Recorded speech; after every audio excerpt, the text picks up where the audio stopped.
Hey cats, let's talk about something. Let's talk about integrity.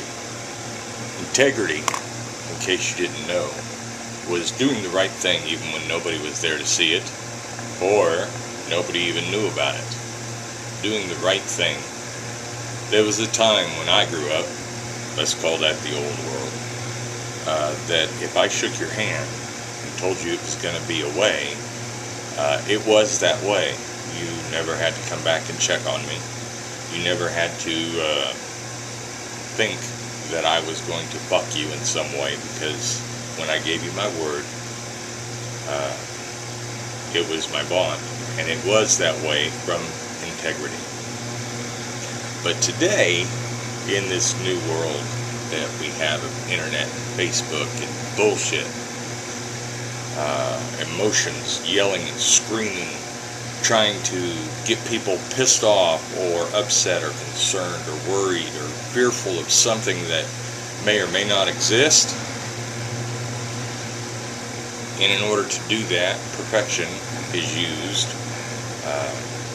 So you have to be perfect in order to fit into this society now, today. I want to talk then about integrity versus perfection. With what I've just laid out, there's only those two ways in order to survive in this current world, man.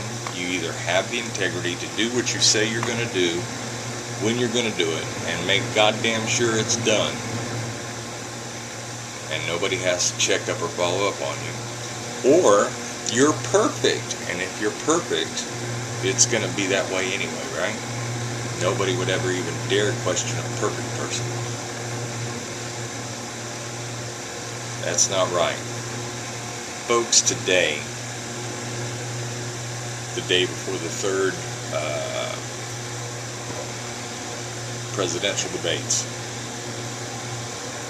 history is being made. If you've actually pulled your head out of your asses and looked around and pulled up some research like I've suggested, you will see the narrative all over the wall. The narrative about Trump's alleged sexual comments and improper comments. I'm sorry. You bunch of panty waist bitches. If you've never been on a CB radio traveling up and down the highway, if this offends you, you must die if you were to hear truckers. You know, and that's on an open airway. So what the narrative is they set up people, or they set up situations to invoke emotional outrage of some sort or other. Now, it doesn't have to be a majority of emotional outrage. All it has to be is a little spark. What media does then is they'll focus in on that little spark. Have you ever noticed the narrative on Facebook and in the news when major events are happening or things are going down? Something else is happening that we really should have been paying attention to, but because our country and people have been dumbed down to the point of staring at a fucking cell phone 24 hours a day, not even verbally communicating with each other anymore, that is the problem. It's called cognitive dissonance. Look it up. And for God's sake, keep your head about you. Don't get upset on shit.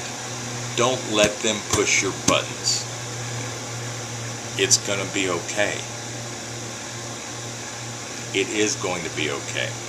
Everything that is supposed to be will be, because it can't be any other way. Have peace in your heart. Let's see. No, have love in your heart and peace on your mind. Later, cats.